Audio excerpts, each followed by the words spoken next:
So let's start. Can everyone hear me? Okay.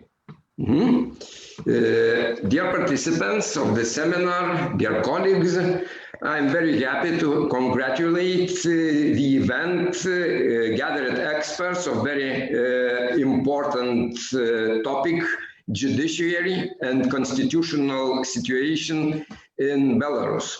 As brutality of authorities in Belarus continues, we may not forget the geopolitical context and the time perspective of the events. In my opinion, people of Belarus, they deserve more than simply changing one, let's say, strong leader to another, and they strive for more. They strive for independent judiciary, more powers to the legislative branch of the power based on plurality of political parties, and Europe, and particularly European Parliament, and my political group understands and supports this desire. To broaden knowledge, to stimulate academic discussion in this important field, I initiate one more seminar. It's already the third seminar on the topic on developments in Belarus after this 9th of August of this year. And I truly believe in an added value of these discussions. I wish fruitful and successful discussion today. Thank you. Thank you, Liudis. It's an honor for us, an honor for me to be here with such distinguished guests. And we will discuss today a very difficult topic, a topic of legal system and perspectives of a legal system in Belarus, and it's really difficult to discuss it in a situation when law de facto doesn't function. In Belarus, it's not just rule of law which doesn't function, but the law as a social institute doesn't function in principle. However, I have here a lot of our distinguished guests from law and political science. Today we'll have speakers from Lithuania, speakers from Belarus. We will start with our colleague from Lithuania, Mr. Dainius Žalimas, the president of the Constitutional Court of the Republic of Lithuania. So the floor is yours. Thank you very much, dear participants of this seminar. First of all, I would like to thank Mr. Liudas Mažylis for inviting me to take part in this important event, and his team for organizing this important event. And frankly speaking, there is not so much to talk about the legal system in Belarus because of one fact: it simply does not exist anymore. I cannot see any legal system in Belarus. I mean, to some extent, of course, it reminds me the legal system of the Soviet Union when, you know, in the Soviet Union, were not so bad, let's say, at least judging from the wording, laws, but they simply didn't function. And then we had not we actually, but the Soviet Union had fictitious constitution, and now the same can be said about Belarus. It's simply because the constitution itself is fictitious now. No constitutional provision is working. No constitutional provision is enforced in Belarus. So because of this reason, it's impossible to talk about the existence of any legal system. Why did it happen? I think all of us, we are fully aware of the reason. The whole system had been built for the least 26 years for the sake of only one person. And in simply function as the means of enforcement of dictatorship of this person. But even after the last, the so-called elections, if I may to refer the so-called elections, because all of us, we are aware that there were no real elections in Belarus. Even after those elections, even those provisions which are proclaimed in the constitution, and just to in order to defend the dictatorial system, even they are not functioning anymore. We all are aware about how this current situation has been made, and it simply happened because there is no institution in Belarus, state institution, official state institution, which is guided by the constitution. First of all, the Central Electoral Commission, it allowed and even collaborated in falsifying the elections. Later, the Supreme Court, it simply denied any right to judicial defense for any candidate who took part in those presidential elections. And the last was the so-called Constitutional Court, because when the Constitutional Court adopted its famous, let's say, as it's called, position to defend the constitutional order in Belarus, I have only to recall, because I have written quite a long opinion on this act of the Constitutional Court. So if I may recall, that this position is not foreseen neither in the Constitution nor under any law of Belarus regulating the activities of the Constitutional Court, and therefore it's an arbitrary act committed by the highest judicial authority. No constitutional provision and no legal provision at all allows for the Constitutional Court on its own initiative to adopt such a position, because the Constitutional Court simply is not entitled neither to confirm the electoral results, nor to proclaim any public association or as being unconstitutional.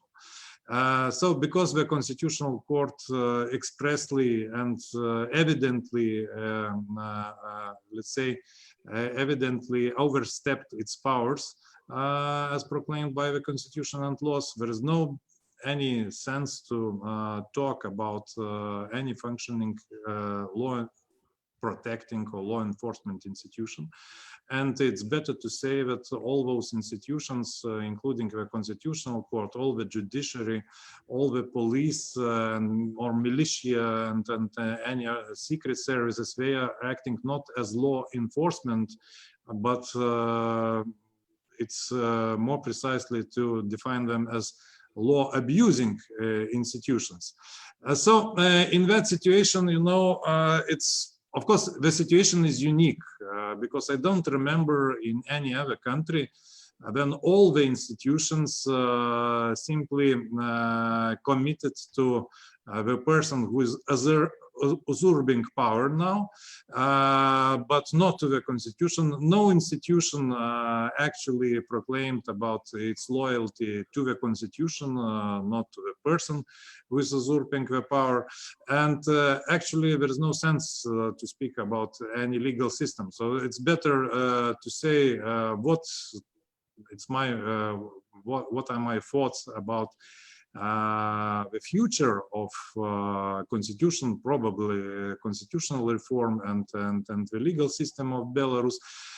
So first of all, it's any legal reform, or any constitutional reform in particular, now depends actually on the success of the ongoing revolution in Belarus. If the revolution fails, actually, I don't see any prospects for any serious constitutional reform. But hoping that we will see the success of the Belarus revolution, I would like to share simply a few main points. How would I see the possibility of a constitutional reform in Belarus? So first of all, which constitution should serve as the basis for the constitutional reform? It's not for me to give such an advice, but what is evident that the current constitution cannot be reformed. We need either to come back to 1994 original constitution of Belarus, which of course afterwards was changed, illegally changed, but it's not the question now. Or we should choose for the complete constitutional reform and for adopting the new, completely new constitution, which can be more adapted to the needs of 21st century rather than the constitution of 1994. But irrespective what choice can be made, what is my critical points about the currently existing constitutional framework in Belarus? First of all, the first issue which should be discussed, I think that is the form of government. I think that Belarus was the first example, but we can mention a number of other examples, countries like Kazakhstan, some attempts in, of course, in Ukraine, of course, countries like Russia. So any in any country of formerly which formerly belonged to the Soviet Union, we can observe one important tendency, that if the presidential republic is established, sooner or later it leads to establishment of authoritarian regime or dictatorship. So my first, let's say, idea and proposal for Belarusian colleagues that I think the Baltic experience, not only the Central and Eastern European experience in general, clearly demonstrates that in the post-totalitarian countries, the best form of government in order to preserve democratic constitutional order, in order to safeguard human rights, it's the parliamentary republic. And if we agree that the parliamentary republic is the best for the needs of current needs of Belarus, in order to restore democratic constitutional order and more importantly to maintain it in the long future. So all the I think constitutional amendments or new constitutional regulations which can be made should be fixed to this important principle, that the Belarus in my opinion should be functioning parliamentary democracy. We should have, for example, unicameral parliament, first of all. We should restrict seriously the powers of the head of the state or the president. Of course, the parliament should be the main decision maker, and actually There are a lot of details that can be discussed, but I believe that my time already simply is coming to an end. So I am open to answer to all the questions about this, let's say, main idea.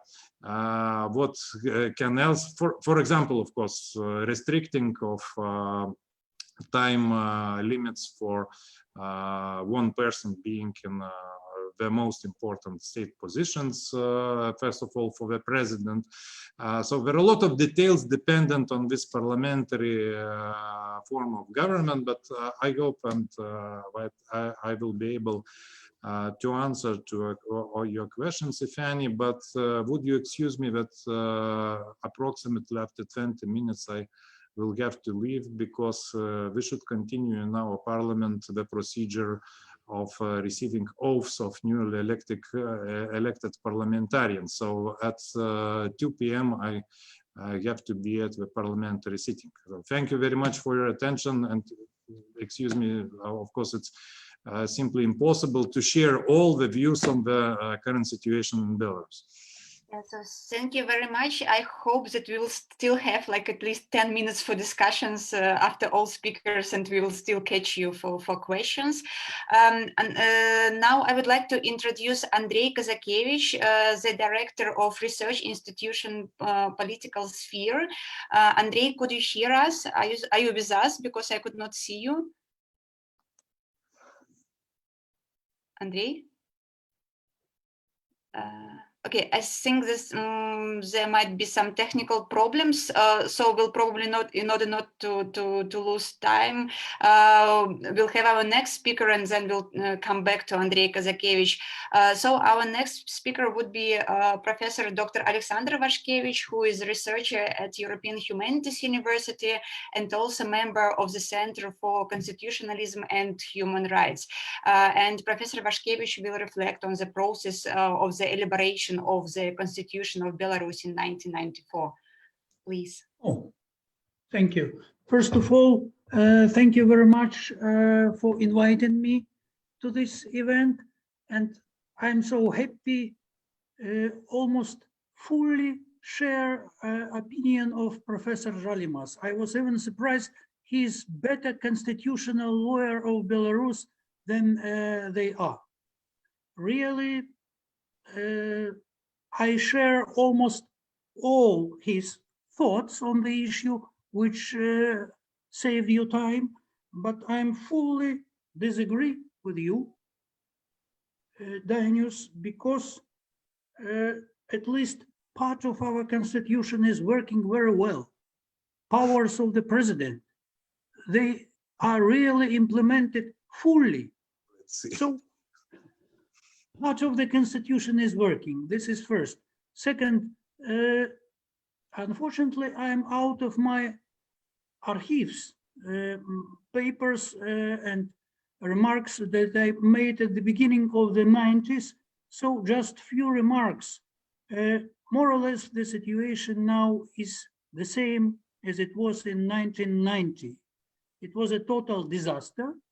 And then MPs started to elaborate the new text of the Belarusian constitution. And there were probably three key problems, and main discussions were about these three key issues. First one was interestingly enough, was preamble of the constitution. Preamble. What to put in the preamble, and you probably do not know that at least one draft of the constitution mentioned all statutes of Grand Duchy of Lithuania. All of them were enumerated, as well as all Уставные грамоты of Belarusian Popular Republic or People's Republic. Three Уставные грамоты БНР. And because communists probably were like 70 or 80% of the parliament, of course, these proposals were not accepted, but anyway, in the preamble of the Constitution, it was mentioned, very important provision, extremely important. It was многовековая история развития белорусской государственности. So it was really important, многовековая история государственности. The second discussionable issue was form of government. Again, of course, Professor Žalimas, it's about everything about the Constitution is form of government. And we have two different approaches. And one approach was, no, I would say three approaches. One approach was quite peculiar, and it was just to make a constitution without a president at all. It was a rather peculiar approach, but at the moment, you know why this proposal was made? Because from 1990 till 1994, Speaker of the Parliament was at the same time head of the state. I don't think it's a good system, but it was one proposal. Second proposal was a weak president, which means parliamentary republic. And the third one was president and at the same time head of the state, which is presidential republic. And mainly it was discussed between these different models. And because at the moment, then Prime Minister of Belarus was thought to be the first president of Belarus, finally it was decided that it should be a presidential republic in the constitution. But it was like 11 or 12 different drafts. And at the one time, president disappeared from the drafts. At another time, he was a weak president. But finally, because majority of MPs were strongly linked to the executive powers, this decision was made. And the third problem was about local self-government. And I think this would also be important for the new constitution, because at this moment, there is no local self-government in Belarus. And I would say even majority of lawyers would not understand the very essence of this model. They simply do not understand. Even the law on the self-government has a name, law on self-government and government. They simply do not understand what is the difference between these two concepts. But frankly speaking, I think it's not a high time to discuss the peculiarities of the future constitution, frankly, because first attempt to propose a new constitution was made in probably 2001. We created a fully new text for the proposal of the Belarusian public. Now there are several drafts also which are created under the head of Anatoly Labetsko, who was nominated by Svetlana Tikhanovskaya as probably ombudsman on constitutional issues. But the most important question now is we should think how to help Belarusian society for the majority of the people, and how to prevent all these terrible violations of the human rights that are taking place every day in Belarus and every hour. And this is really an unbelievable story. I wouldn't believe in this as well 1 year ago or so. And of course, theoretically speaking, first, we should speak about free and fair elections, and only after the elections, we could discuss the new constitution.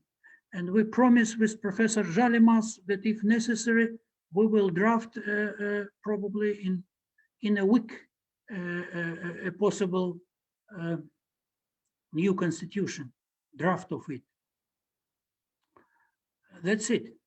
I would be happy to answer your questions. Thank you. Thank you, Professor Vaškevič, for your input. It's very interesting and important to know all the details and also perspectives of future developments in Belarus. Unfortunately, I still do not see Andrei Kazakevich, so I'll probably ask Maksimas Milta, are you with us? Sure, Tatsiana, I am. Yeah. So then I would, sorry for changing the orders of speakers, but we are still waiting for Andrei. I would like to introduce our next speaker, Maksimas Milta, who is associate analyst at at Eastern Europe Studies Center, and Maksimas will give us a general political context of legal reforms and legal discussions in Belarus. Maksimas, please. Thank you, Tatsiana. I'd like also to thank Professor Liudas Mažylis for hosting this very important discussion. I believe that this is also quite essential that the member of the European Parliament is addressing the issue of, well, frankly speaking, impunity that takes place in Belarus, and what are the legal means and ways to address the notion of impunity. And therefore, it's impossible to compete with the distinguished lawyers, and we have both President of the Constitutional Court of Lithuania, Professor Vaškevič is former Justice of the Constitutional Court of Belarus. So obviously I will not pretend to address the legal framework of the matter, but rather I'd like to refer back to the political dimension. And it seems, first and foremost, what we should acknowledge at the very beginning, that the framework of impunity, and particularly addressing the very beginning impunity in framework of the election fraud, is something that remains a very distinctive feature of the current political regime in Belarus from the day one of its appearance. All of us who are dealing more with the political sciences dimension of trying to understand Belarus, we recall pretty well the conditions under which the partnership and cooperation agreement, which initially was signed between Belarus and the European Union, was not implemented. And the ratification process was suspended by the European Union due to violations of electoral process, and particularly when it comes to referendums that were accompanying Mr. Lukashenko from the very first days of his appearance in power and in the office. And this is what we should not forget. The impunity addressing primarily the way how electoral fraud has been committed in Belarus is not the feature that emerged in 2000s, or let's say in the year 2020 on August 9th. This is something that is a characteristic feature of the regime starting from the very first days of its appearance. And I want just to remind again that we talk about the years 95 and 96, when were the first two referendums held in Belarus, not only switching the constitutional model of the country in so-called referendum, but also many other issues that remain highly debatable. Notions of death penalty included, they remain on the level of political narrative of the current regime, reinforced by the notion of those referendums, so 95 and 96, both of which were, as we recall well, held under quite debatable conditions and therefore not recognized by Western democracies.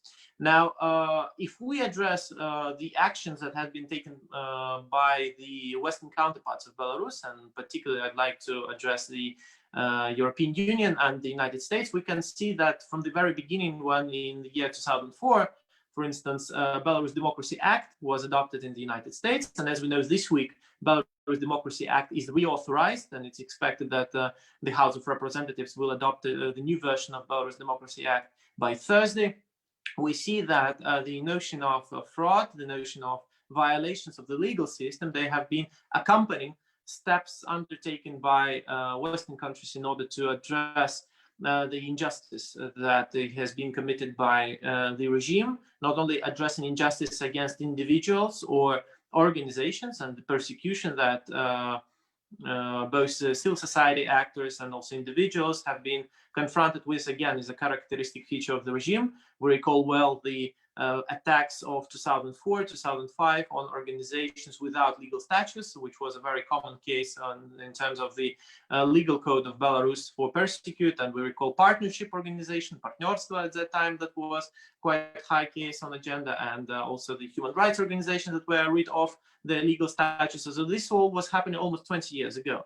And this is clearly something that demonstrates, again, the absence of rule of law in Belarus, because in every of those cases we can see quite vividly that no right for defense, for transparent trial process has been ensured in those instances. Now, we can also refer back to some recent Council conclusions. For example, if we talk about the European Union dimension, conclusions of 2016, they bring, again, although they have become somewhat a trigger of the so-called liberalization, as Lukashenko's regime tries to frame it, trigger in terms of restoring relations between EU and Belarus, talking about the timeline before August the 9th, still we see that the notion of impunity, the notion of absence of democratically functioning institutions has been noted quite vividly.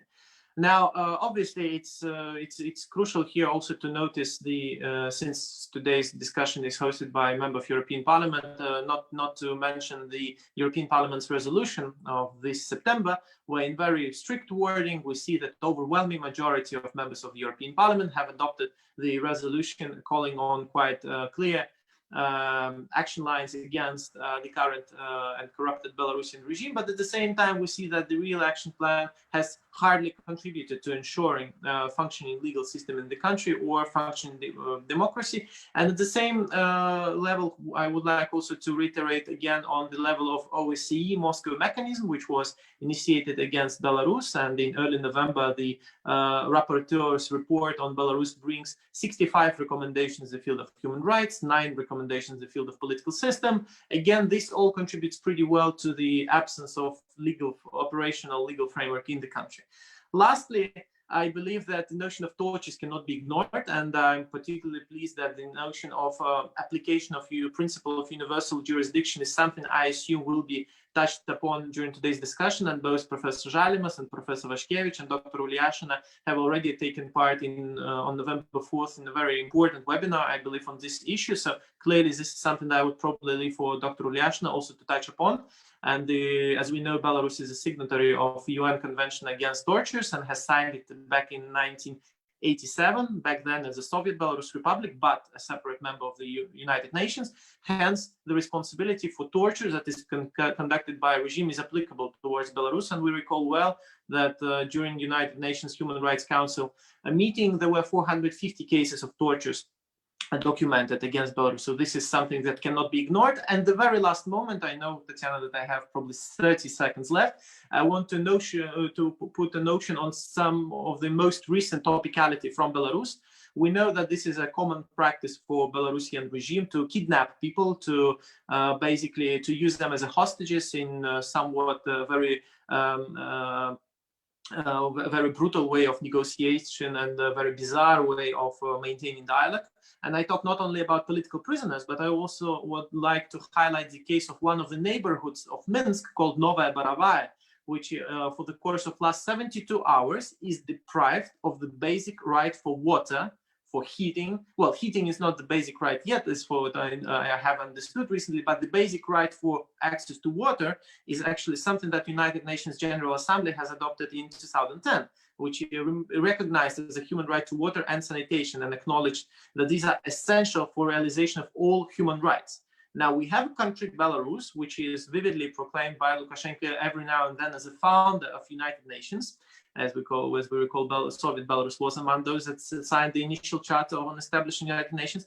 And we have a case where, on a political basis, this a neighborhood of Minsk, which is renowned by upper middle class inhabitants, which are quite resilient, entrepreneurial driven. Many of them are also coming from IT sector, that are limited of the right for clean water and for heating. And this is absolutely intolerable in the heart of the European continent. And that is the political framework that I wanted to state, and we'll be happy also to join questions and answer session later on. Thank you. Thank you, Maksimas, for excellent time management. Unfortunately, no Andrei is still with us, and we'll have now the last but not the least speaker, my dear colleagues, Dr. Liudmila Ulyashyna, who is visiting lecturer at European Humanities University. Liudmila is also coordinator of the Center for Constitutionalism and Human Rights at European Humanities University, and Liudmila is also one of the active participants and one of the leaders of Belarusian Human Rights House networks. It's also a very important organization for human rights support in Belarus. So Liudmila, please, the floor is yours. Thank you, dear Tatsiana, for your warm introduction, and I am grateful to organizers for this event and to my dear colleagues who already actually started the discussion. And I don't think I have the same radical position that the constitution should be eliminated fully, but I will go gradually. And I took as a starting point constitution provisions and safeguards to the right to be protected by a competent, independent, impartial court with the assistance of lawyer. And being a lawyer in my profession, and I was a Belarusian lawyer for a long while, and now researching international law and constitution provisions, I understand that it's very important also to understand what is the role constitution has, despite all difficult situation in Belarus, which call very often now as a default of legal system. How important to have these provisions, examine them in order to understand, do we really need changes? Do we really need reforming to reform this system? And when it comes to the Legal Assistance Institute, and when we see constitution, acting constitution in Belarus, it's very interesting to know that specific article 6062 didn't change after new redaction of constitution. And what is most important also, that two main principles. The first one, it's adherence of Republic of Belarus to the rule of law, or we call it правовое государство, is also not touched upon. And the recognition by Belarus priority of general recognized principles is also there. So if we say about lawyer's profession, and the most important principle of lawyer's profession, independency of lawyers. So this principle, of course, it's established already as general recognized principle. Most democratic states via expressed opinion juris establish this, and this principle underpins the state obligation to guarantee an independent, impartial judiciary and independent legal profession, as essential to the full and non-discriminatory realization of human rights and indispensable to the process of democracy and sustainable development. And the second very important principle, which is also belong to democratic state, is a rule of law principle, which is also part of the full construct of a legal or lawyer profession. And this principle means a system of certain and foreseeable law where everyone had the right to be treated by all decision makers with dignity, equality, and rationality, and in accordance with the laws, and to have the opportunity to challenge decisions before independent and impartial courts through law procedures. So having at least these two general principles as principles which have priority over national law and practice in Belarus, we have a very good solid basis to claim independence of lawyers in our system. But let us turn to the factor situation in the legal system of Belarus today, and specifically with respect to the legal assistance rendered by defense lawyers. First of all, we observe that the very concept of the rule of law is misused and interpreted as a power of the law, верховенство закона, in Russian, and recently it's appeared even as a law by rules of OMON and enforcement agencies. Under such rules, nobody feels confident, and lawyers are on the front line. There are 2,072 Belarusian lawyers who obtained licenses and may practice the law. And nowadays, most of them involved in representing and defending at least two very vulnerable groups of people. The first one is people who are charged with penal or so-called administrative offenses for their participation in peaceful gatherings and protests, and it's around 25,000 people. More than 900 criminal cases, more than 4,000 complaints brought from victims to enforcement agency and police. The second group is those who are acting as political activists, candidates to the presidential election campaign 2020, members of the Coordination Council, and lawyers who are arrested today for their professional duties connected to all these political activities of their clients. So as a result, we should admit that most all Belarusian lawyers today at risk. And first time in the modern history, a group of more than 100 lawyers have joined public appeal against intimidation, harassment, obstructions, and they demanded from the state authorities and the leadership of the Bar Association to provide conditions for lawyers' professional activities. They stated that the state authorities failed to safeguard the justice since people have no access to lawyers, nor fair complaints procedures.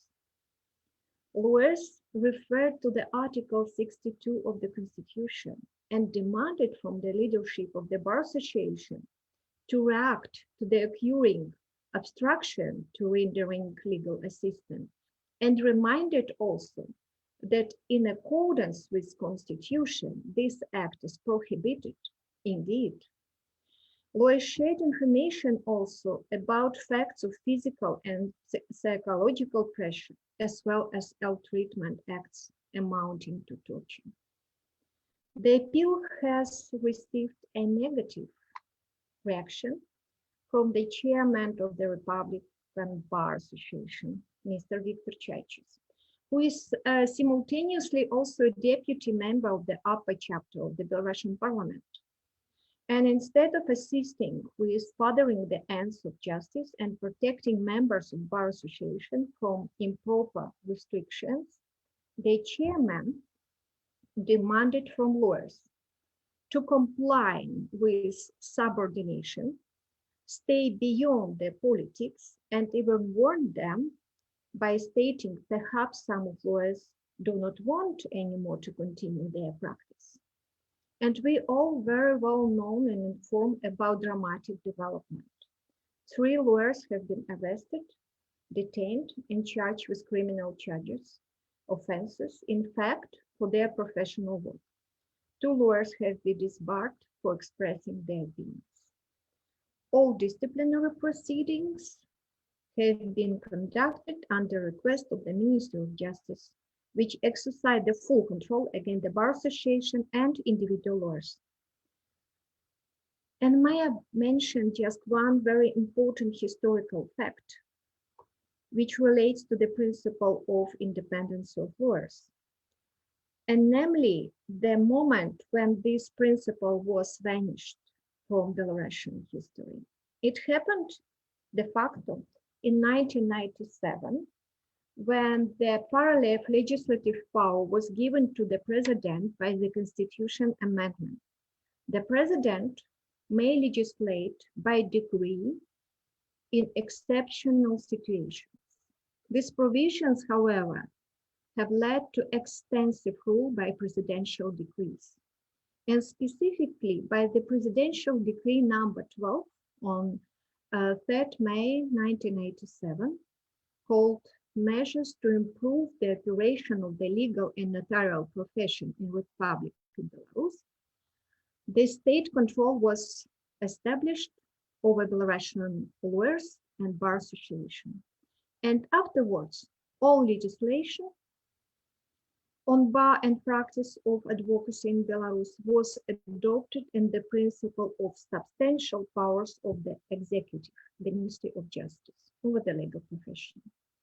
In fact, we observed that relevant constitutional provisions are not obeyed, not respected by executive and legislative powers. Judicial branch is following the very narrow and restrictive approach in favor of the state monopoly in maintenance of the Institute of Legal Assistance.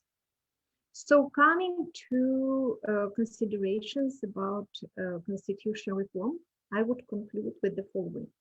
First, I find that the current constitution provisions, at least which declare the basis, principles, and safeguards for the legal assistance, do not need any reform. Meanwhile, there is a need to restore the very principle of the separation of powers, which is the core value for the rule of law. The controversial 1996 constitution must be reviewed and the executive power of the president removed. The will restore the balance of the government power between the three areas of government. The third point, afterwards, national legislation on the bar and advocacy in Belarus shall be significantly amended to be in compliance with constitution provisions and international obligations of the Republic of Belarus. The amendments shall be done as implementation of recommendations prepared within manifold procedures established to monitor human rights situation and position of judiciary and lawyers profession. And when it comes to constitution reform, it will be possible only being conducted on the basis of inclusiveness, transparency, democratic values, and the will of Belarusian people. And the last not least, I would like to tribute Belarusian lawyers for their courage, professional and human attitude, serving for people, fighting for democratic future in Belarus. Thank you very much. Thank you, Liudmila. It's a very important statement. I mean, the last one, especially important in situation of real this deficit or even dysfunction of law in Belarus. Unfortunately, we still do not have Andrei Kazakevich with us because of technical problems. So I would like to open our discussion. I have a broad questions to all the speakers. How do you think in current situation, what can be done in order to make law function again? Because we discussed today a lot of like theoretical and very important statements, but what can be done? I mean, not just in perspectives. Of course, perspectives are important, but what can be done today? It's a general question to all of you, but you're also mostly welcome to reflect on the thoughts and statements which you've heard from your colleagues during the discussion. So I'm ready to take the first comments from you. Who would like to start? Okay. Maximus? Well, I can break the ice. In my understanding, being aside from the framework from the lawyer's perspective, but more analyzing from the political sciences perspective, it has become evident that in the current framework, in the ongoing circumstances, the legal system in Belarus is directly dependent on the decision making made by one man, and his name is Alexander Lukashenko.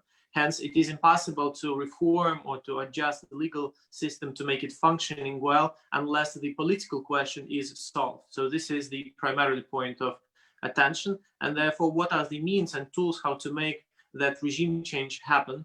One of the few international organizations that both the West and the East and Belarus are the members of is OSCE. And OSCE Moscow mechanism presents quite a clear outline of the necessary steps that must be undertaken, in the same time supplemented by international pressure on the regime, and making sure that, notwithstanding that the keys from Minsk often lie in Kremlin, that Russia's understanding of the situation is also not in direct confrontation with the willingness of people of Belarus. And we see that among primarily demands expressed by people during 101 days of the protest, because today is day 101 of the protest, is actually justice, right? And the question of justice in this respect is not something that should be applied in partisan categories. It's not the partisan belonging to one another party, right? In this essence, it is something of a sort of dignity-driven demand for justice, and therefore it does not necessarily iterate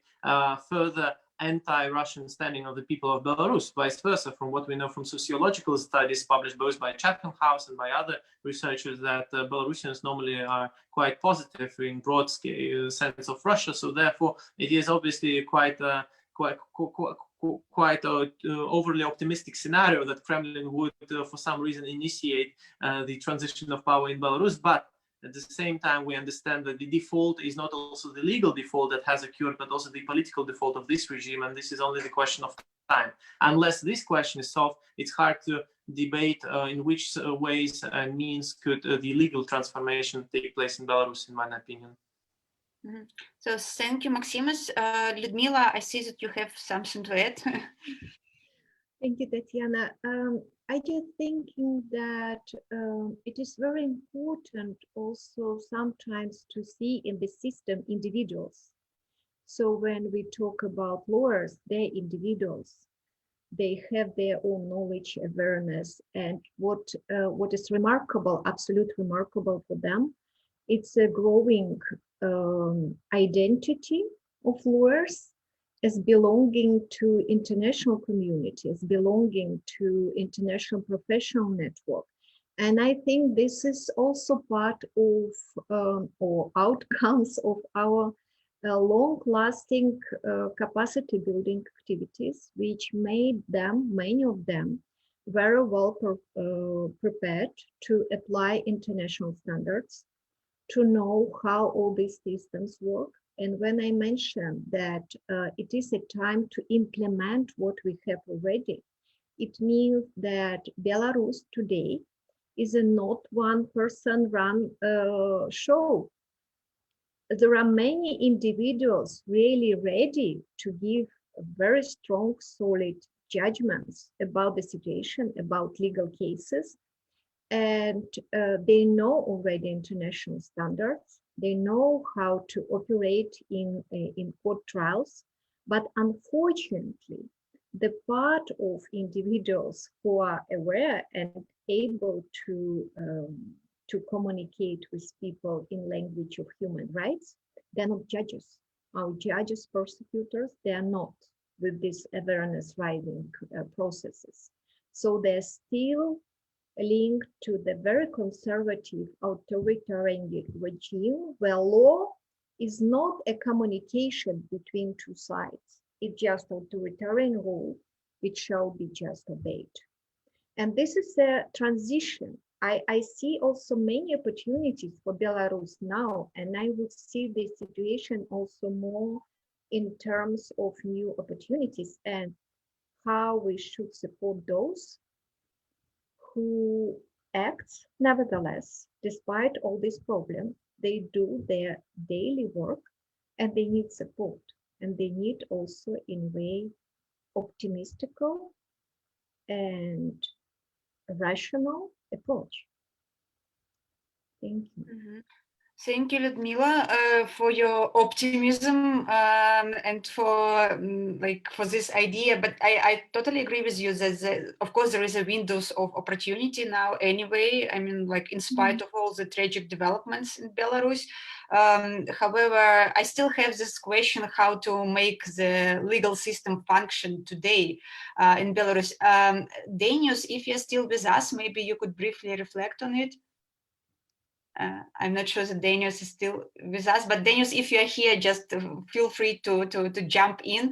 But then, Alexander, the floor is yours, either to reflect on comments and ideas of your colleagues or to answer my tricky questions about functioning of legal system in Belarus today. I am not, unfortunately, I am not an economist or politologist. You know, I'm specialist in the field of law. So I've heard something about sectoral sanctions. I don't know what is it, but it should be better discussed by politologists and economists. That's what I have heard, that some people think could be helpful to change the regime. Because I don't see any legal mechanisms, unfortunately, and I'm not so optimistic as Liudmila. Unfortunately, I'm rather pessimist or realist, you name it. So that's it. Okay, so thank you, Alexander. There was also a very important topic. I mean, like if you are not discussing how to make law great again in Belarus, but if you are trying to discuss perspectives, and Dainius mentioned to us that there are different perspectives of future constitutional reform. So we believe that constitution will be reformed in Belarus one day anyway. But so we still have some time for these discussions on perspectives of constitutional developments in Belarus. Dainius mentioned to us about this idea of parliamentary republic and some other basic principles. So maybe your colleagues would like to share your ideas about these perspectives of constitutional developments in future. Yeah, could I ask, I don't know, Alexander to jump in maybe? Or Maksimas, I don't know, who would like to start with perspectives? Maksimas, please. It seems to me that less about constitutional law, but more about the political communication. It seems that there is a battle of narratives in place. And we recall well that it was already in 2018 that Alexander Lukashenko has first mentioned his ambition to run for constitutional reform, whatever in his understanding, his worldview that stands for. There was a notion that there was an appeal as if to the Constitutional Court of Belarus from Lukashenko, encouraging to provide a new draft of the constitution. Then 2 years later, we figure out that there were no midterm progress reports, so much likely that was another just bizarre populism-driven sort of communicational twist by the ruler of Belarus. But at the same time, we see that Svetlana Tikhanovskaya, as well as the composition of the Coordination Council, they were also stressing the importance of the constitutional reform. And here it may turn tricky for the people of Belarus to identify where the genuinity of the reform stands for. On one hand, it is evident that there is a political default within the Lukashenko's regime, right? But at the same time, the capacity to communicate well what is the alternative vision for the constitutional reform as provided by Svetlana Tikhanovskaya and the democratic movement in Belarus, yet I believe remains quite a challenge. Because constitution is not something that you can present in the form of op-ed, in the form of one statement. It is something heavy, and evidently, as we recall, in year 1994, there was no popular referendum on adopting constitution, different from Lithuania, where constitution was adopted on referendum. In Belarus, the constitution was adopted by the Supreme Council of Belarus. Now, I do not know why that was the pathway chosen back then. Probably Professor Vashkevich could provide more historical context because he was at that moment in that sort of composition. But still, I imagine that this is an important factor. How would the new edition, the new version of constitution be legitimized and therefore gain popular support? Because whatever the plans and intentions of the current regime are to run for the Pan-Belarusian Congress in spring and later on to foster new constitution via referendum, obviously that would not gain trust from the people. But constitution as such and constitutional values must be somewhat of a bedrock of a future democratic composition of the country. And here the question of legitimization is something I believe that is essential to stress. How would the popular support for that be genuinely gained, not just in the form of one or another motto, one or another demand, because once again, constitution is quite a heavy document in all means possible. So thank you, Maksimas. Liudmila, Alexander, would you like to add something on perspectives of constitutional developments in Belarus? Liudmila, please, yes. I'm not really a specialist in constitution establishment and building, but what I think is important not to eliminate those parts which are working. And if we say about Constitution 1994, it's also our history. And maybe Alexander mentioned that the model of presidency and balance between powers and competences was a very difficult issue in that time because there was no experience. But today we have a good experience in Belarus and other countries.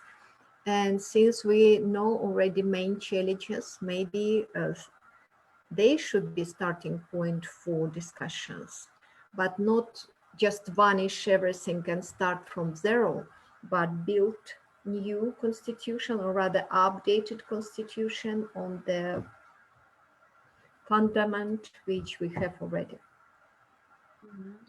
Thank you, Liudmila. Alexander, your vision of perspectives of constitutional reforms in Belarus.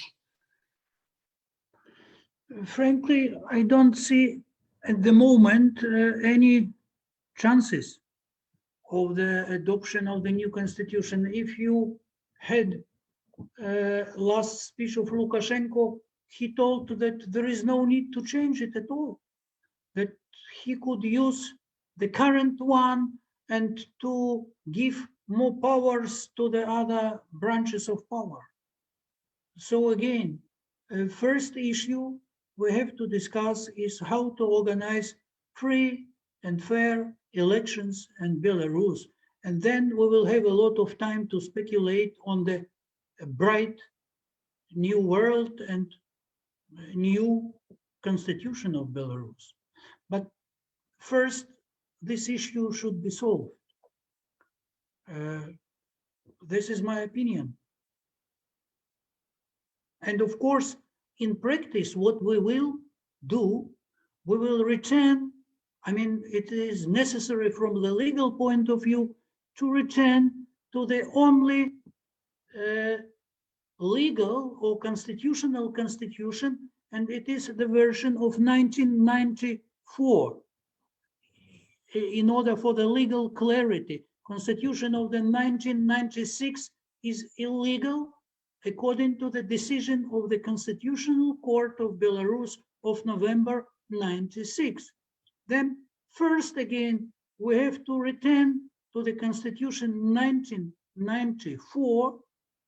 So first elections, then return to the constitutional situation, and then history will decide.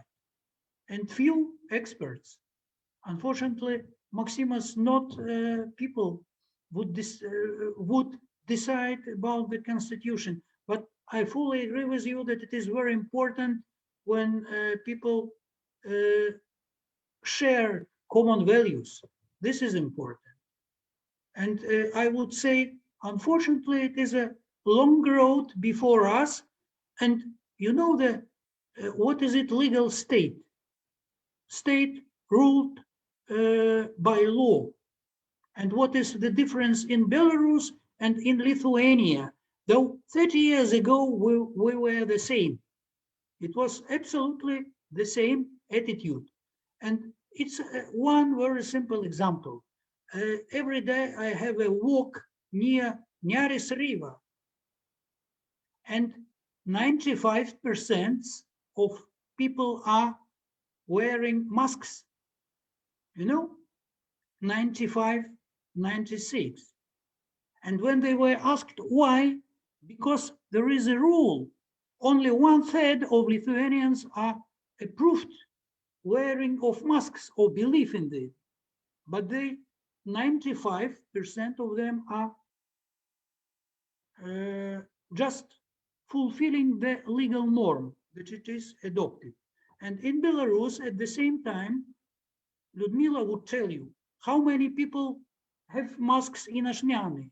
And I could tell you that in Minsk, in the public transportation, maybe 1 of 10 people is doing the same. And this is the difference. And difference is not in the constitution, Maksimas, because